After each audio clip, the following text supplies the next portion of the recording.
안녕하세요. 국제사이버신학교 역사신학 담당 교수인 이금석 박사입니다. 그럼 역사신학 첫 수업인 역사신학 개론에 대해 첫 강의를 시작하겠습니다. 여러분 교회의 역사가 언제부터라고 생각합니까?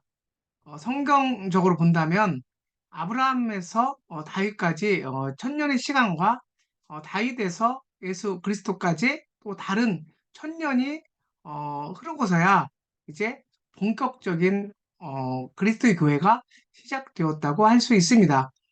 그리스도가 세우신 교회부터는 유대와 이방인들 모두에게 문호가 개방되었습니다. 그리스도의 교회의 시작은 인류 역사의 결정적인 전환점이 되었고, 그리스도의 왕권을 높이고 그리스도의 통치를 받는 교회로서의 모임이 된 것입니다. 예수님께서 교회를 세우신 때는 예루살렘 성전과 유대인들의 종교가 더 이상 빛을 발하지 못하고 타락하였던 암흑기였다고 말할 수 있습니다. 예루살렘의 중요한 직책에 있던 대제사장, 서기관, 랍비들이 로마의 정책을 따르면서 자신들의 이익만을 생각하는 시대였습니다. 특히 이방 종교와 혼합되었고 율법주의라는 엄격한 규칙만을 백성들에게 강요했으며 유대인들의 구원은 어려운 상황이었던 때입니다. 교회 사라고 하면 하나님의 나라의 기원과 전진 발전에 대한 상세하고 살아있게 서술한 것입니다. 교회사는 기독교의 외적이고 내적인 상황들을 포괄하고 있습니다. 기독교가 어떻게 전 세계에 전파되었는지, 어떠한 영향을 끼쳤는지를 설명하고 있습니다. 또한 보편적인 교회의 사건들과 일들을 시간의 흐름과 순서에 의해 각 나라마다 학자마다 다름의 견해를 가지고 쓴 역사라고 할 수 있습니다. 그러나 역사신학은 역사 자체를 주체로 삼거나 대상으로 삼는 역사상 신학도 아니고 저자들의 생각을 두서 없이 나열하는 신학도 아닙니다. 역사신학은 참된 하나님의 말씀을 정확히 계시로서 말하여지는 것을 토대로 본을 삼아 역사를 평가하는 신학인 것입니다. 역사 신학에 있어서 진정으로 위대하고 선하고 거룩한 모든 것은 궁극적으로는 그리스도의 말씀을 통한 성령의 역사를 통해 감동되어지는 역사입니다. 역사 자체를 말하는 것이 아닌 신학이 존재하는 것이며 그 계시와 사도들의 전승을 잇는 정통 신학의 존재하에 펼쳐지는 시간과 일들을 말하고 있는 것입니다. 역사상 전개된 신학의 의미를 재조명하고 그리스도의 구원과 구속사가 성경적으로 어떻게 현실에서 펼쳐지는지를 논하는 것입니다. 교회사의 중심적 흐름과 궁극적 목적은 예수 그리스도에 의해 확립된 하나님의 나라입니다. 온 세상은 이것을 위하여 다스려져야 합니다. 세속사는 기독교의 진리와 구원의 계획이라는 중심적 빛 안에서만 온전하게 이해될 수 있습니다. 그리스도는 교회의 역사를 다스리시며 만물이 그리스도를 통하여 그리고 그리스도에게로 창조되었습니다. 교회의 역사는 하나님의 영광과 세상의 구원을 위하여 땅 위에 하늘의 왕국이 세워지고 전진 발전해가는 역사입니다. 타락 이후 인류 족속들을 다루신 하나님의 연속적인 일들은 하나님의 나라는 족장들, 모세, 그리고 선지자들 아래에서 예비적인 계시를 거쳐 예수님의 오심을 통해서 기독교 시대가 펼쳐졌습니다. 참된 진리의 역사신학은 종교 개혁자들을 통해서 청교도들을 통해서 발전되었고 그들은 사도들의 전승을 계승했고 오직 성경을 통해서만 말하려고 하였습니다.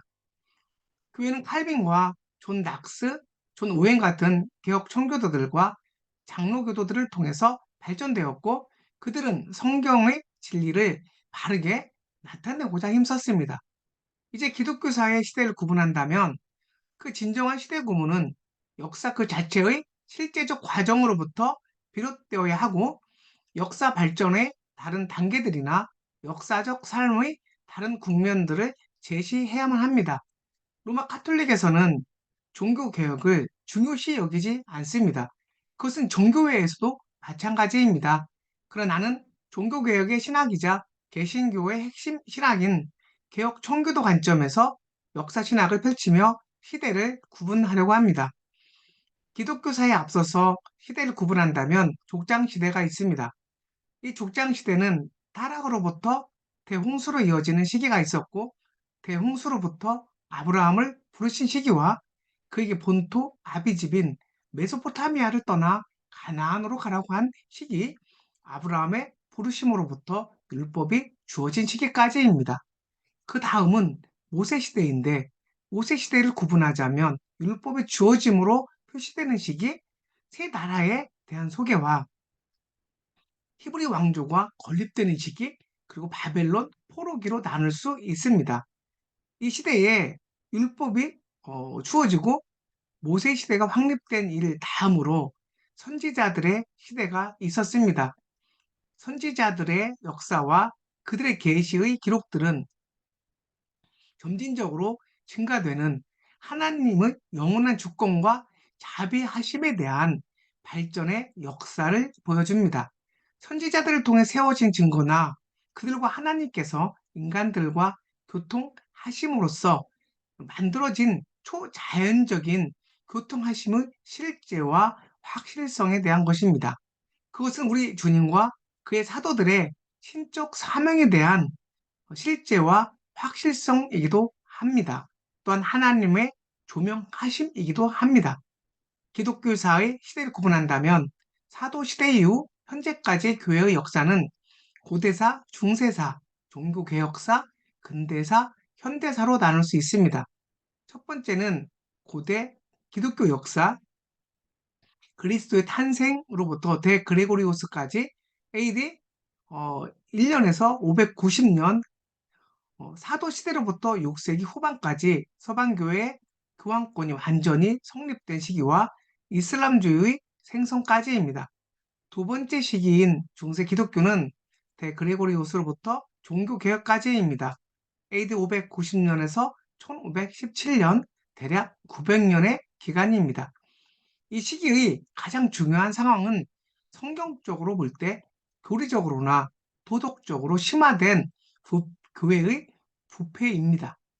이 시기에는 니케아 종교회의 스콜라 신학과 우생 숭배의 형식으로 조약된 시기입니다. 세 번째 시기는 16세기의 종교개혁으로부터 19세기에 이르는 근대사 시기입니다.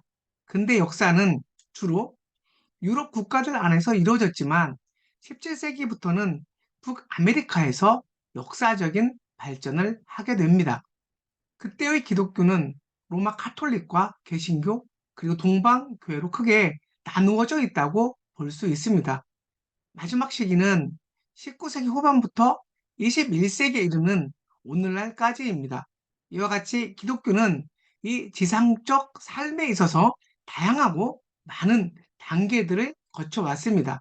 이러한 오래된 역사를 통하여 기독교는 예루살렘의 멸망과 로마 제국의 해체, 외부로부터의 박해와 내부로부터의 이단적인 부패들, 야만족들에게 침범당하고 암흑시대라고 할 수 있을 정도로 타락한 시기를 거쳐 타락한 교황시대와 교만한 왕국과 제국공화국들, 철학적, 사회적 공격과 회의론까지 수많은 신학적 이단 사주들과의 전쟁과 끊임없는 개혁을 통해 어려움 속에서도 정통신학과 교회를 유지하고 지금까지 왔습니다.